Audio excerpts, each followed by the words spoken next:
has a story to claim. Sit back, listen to conversation between Terry Lynn and new authors on the rise, and let the journey begin. Hello, friends. Welcome to my podcast, Conversations Between Terry Lynn and New Authors. On this episode, I'm talking with Mindy Green, who is a children's book author. Welcome, Mindy. Hello, I'm so glad to be here. Thank you for having me. You are welcome, Mindy. Please tell us about your writing and your first book. Certainly. So I'm excited because I've always wanted to write a children's book. And so my very first book is called Sammy's Super Stretchy Shoelaces. And it's something that my oldest grandson and I came up with because he was having issues with his own shoelaces.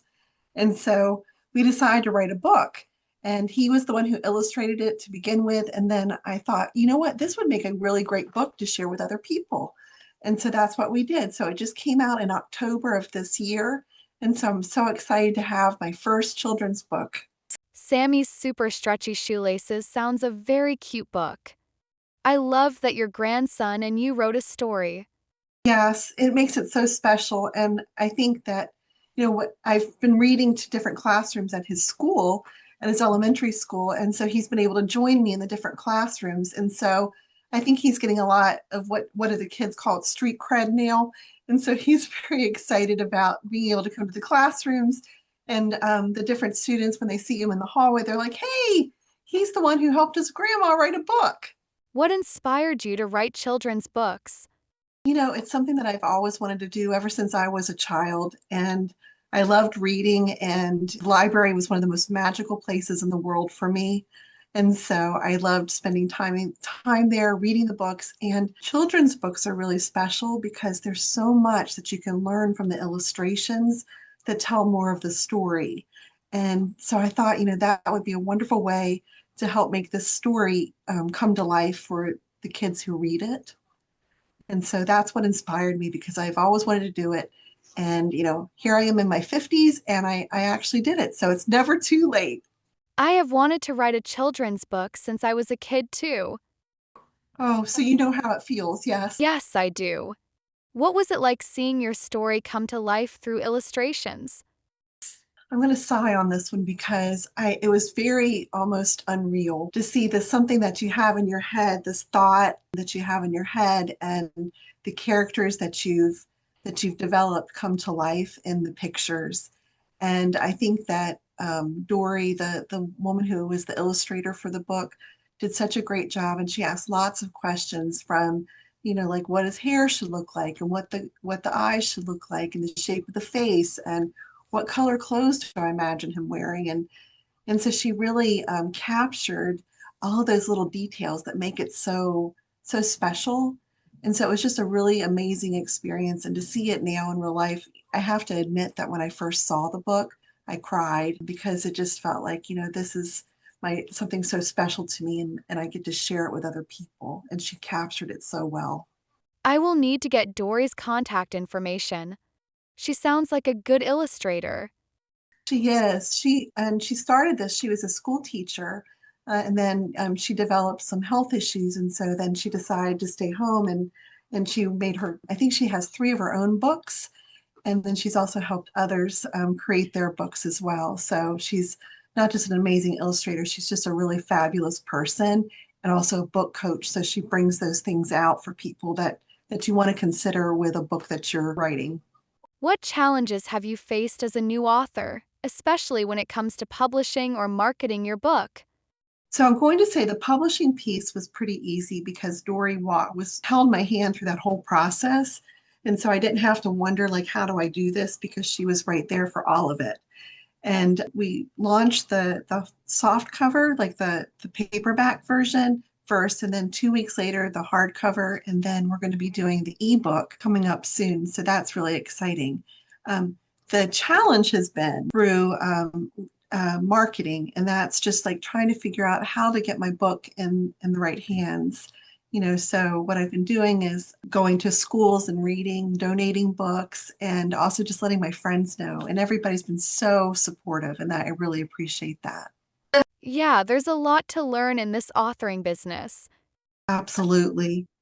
And it can be confusing, especially if you self-publish, which I did. And that's why I'm thankful to have Dory and other people who have been through it give me some guidance. Yes, having support helps a lot. What was your favorite book as a child, and do you think it influenced your writing style today? Yes, absolutely. My favorite book as a child was from the mixed up files of Mrs. Basil E. Frankweiler. And I know it sounds like a mouthful, but what I loved about that book was, first of all, it was an adventure. And I don't know if you've ever read it or if any of the audience has read it, but it's really a wonderful book about like adventure and it's about these two kids who run away, which I don't condone the running away, but they wanted to go to the Metropolitan Museum of Art, and so they ended up staying there, and so they get to be around all these different like amazing things, and so and there's a mystery involved in it, and so it's like all these little elements and just the adventure and the excitement that they have, trying to figure things out. I just really loved it so much, and it did influence me because that's what I wanted to take my readers on, was an adventure, and do it in a fun way, and also have like a little bit of a lesson in there as well, and a little bit of a mystery because there is a surprise ending at the end of Sammy's super stretchy shoelaces. The Mixed Up Files of Mrs. Basil E. Frankweiler sounds like a very interesting book. It is, and if you haven't read it, I highly recommend it. Even if you don't read it and or you just listen to it on an audiobook, it's like it really does draw you in. And it's something that you're like, oh, that's really neat. And, or I think sometimes you can't see yourself in those characters too. But I think that that's what a good book does. It allows you to enter somebody else's world. And that's what I really wanted for my book too. And that's what that particular book did for me. Is there a scene or character in your book that's especially meaningful to you? Why? That's a really good question, and it's really in the book. Sammy has a pet named Winston, and Winston is a little dachshund, and he's modeled after my own dachshund that we have in our home. And it's those interactions between Sammy and Winston because Winston's always there, just like our pets can be, just watching us and looking for ways to be supportive. And so that's the two characters, the way they interact with one another, Sammy and Winston, is really very meaningful in the book to me. That is so sweet. Yes, and that's what I wanted it to be, to see that, our furry family friends are also to have a very special place in our hearts and are really part of our support network. What age group do you write for, and what draws you to that specific audience? Mm. So I wrote this specifically for my grandson's age group because I thought that it would appeal to them. Plus, it was my grandson's experience. So I say it's really for ages 6 to 9 or 6 to 10. And it can be read to younger kids as well. I think they'll see some of the fun things. They'll enjoy the interactions between Sammy and Winston and the family dynamics. So, and also it has a school scene in there that I think that all the kids will appreciate as well. So I just, again, I chose that age group because I thought it would appeal to my grandsons, but it's such a great age for learning how to handle frustrations and learn new coping skills. That is a very cute age group.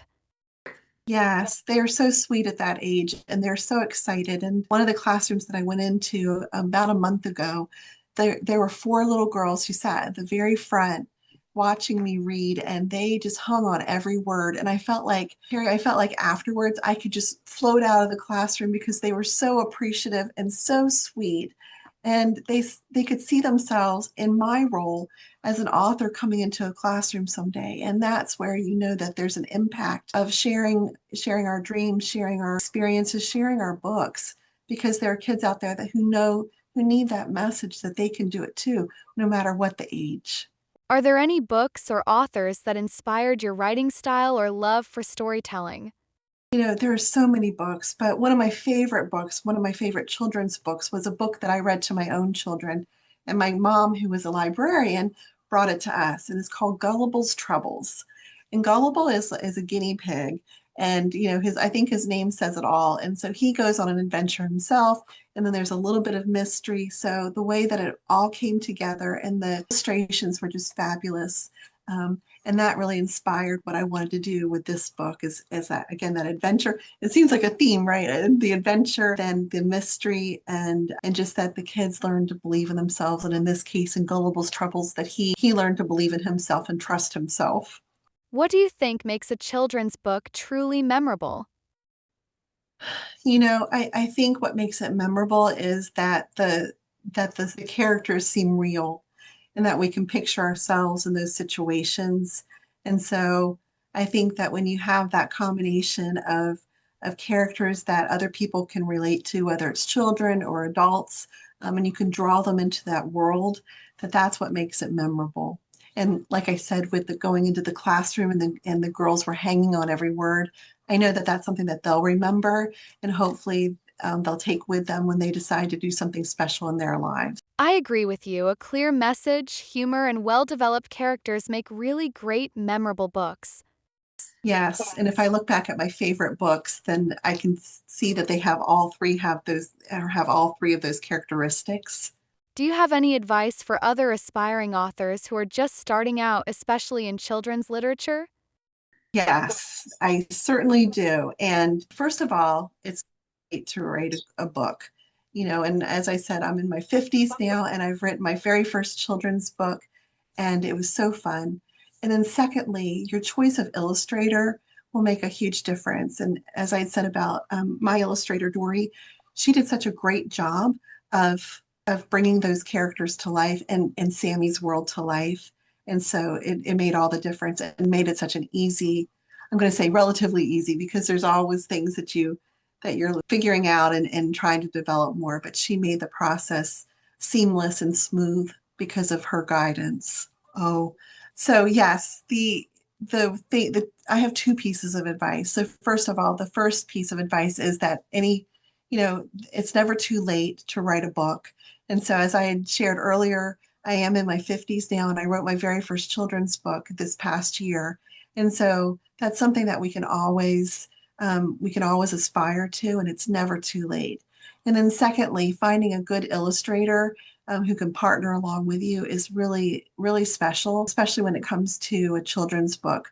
Because like I said, with my own illustrator, Dory made the process really, I don't want to say easy, but she made it simple to figure out, like, the different parts. And she partnered with me, she encouraged me, she coached me, she guided me.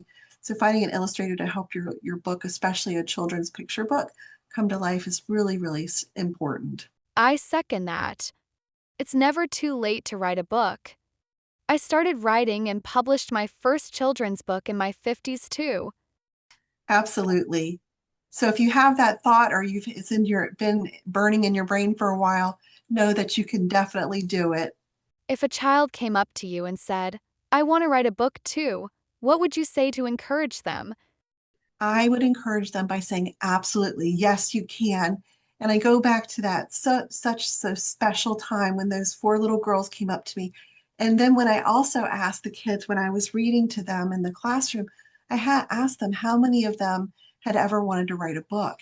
And so many of them raised their hands and said that they'd already written some books. And so we had a great conversation around that. And I think that kids just need to know that they can do it, and that their writing is special and important, and they can start small. You're not writing a 500-page novel. For kids, it could even just be an easy picture book that they've illustrated and have some words to. So I would encourage them to stick with it and to know that all of those things are important. It's all part of the process. That's great advice for kids and adults. Absolutely. And this applies for adults as well, because sometimes we think that we need to write a huge novel, with, hundreds of pages. But something that also is coming into practice now is, and I've had several book coaches talk about it, is micro books. So books that are under a certain amount, like under 80 pages. So even if you want to self-publish, looking at what the guidelines are on Amazon and figuring out, like, what is the minimum that you need? And I mean, if you wrote a couple pages a day, a couple pages a week, within a year's time, with even a half a year's time, you would have a book. What exciting projects or books are you working on next? Oh, yes, I'm really excited about this. So I get to follow up on with Sammy with a activity and guidebook, and it's going to be called Sammy's Super Stretchy World. And so it will have Winston in it. It will have Sammy in it, and so there will be lots of different things for kids to learn and to do throughout this activity book. And that should be coming out in March. Activity books are great additions to children's books. Yes, and I wanted to make it with activities too, not just with coloring pages, although there will be some coloring in there as well. There will be they'll be going on adventures and learning about different things and about themselves, which I think is really special too, because I think kids need to know, regardless of who they are or what their hair color is or whatever it is, that they're special and unique. And I want them to recognize that and to learn that they can deal with their emotions and they can handle difficult things that happen in life. And they can also have fun. And those are really important aspects to anyone's life. Where can people find you online, follow your journey? Yeah, so I have a website and it's mindygreencoaching.com. And so you can find me on my website and find out more about what I'm doing. I also am on Facebook at Mindy Green Coaching. I'm on LinkedIn at Mama Mindy Green. I'm on Instagram at Mindy Green Coaching. So I'm on all the platforms. So if you look around for me, you will certainly find me. And I share tips for parenting. I'll share more about my books and upcoming projects. So I would love to have you follow me wherever I am and wherever you are. Thank you, Mindy, for your information. I will put the link to your website and your social media handlers in this episode's notes below. I appreciate that. Thank you. And I'm wishing everyone in the audience um, to know if you want to write a book, know that you can too. It's easier than you think. Thank you, Mindy, for talking with me on my podcast, Conversations Between Terry Lynn and New Authors on the Rise. I appreciate the opportunity. You are welcome, Mindy. Okay, my listeners, tune in next week when I talk with Katie Spina and find out what books she still has from her childhood. Until then, happy reading with your kiddos.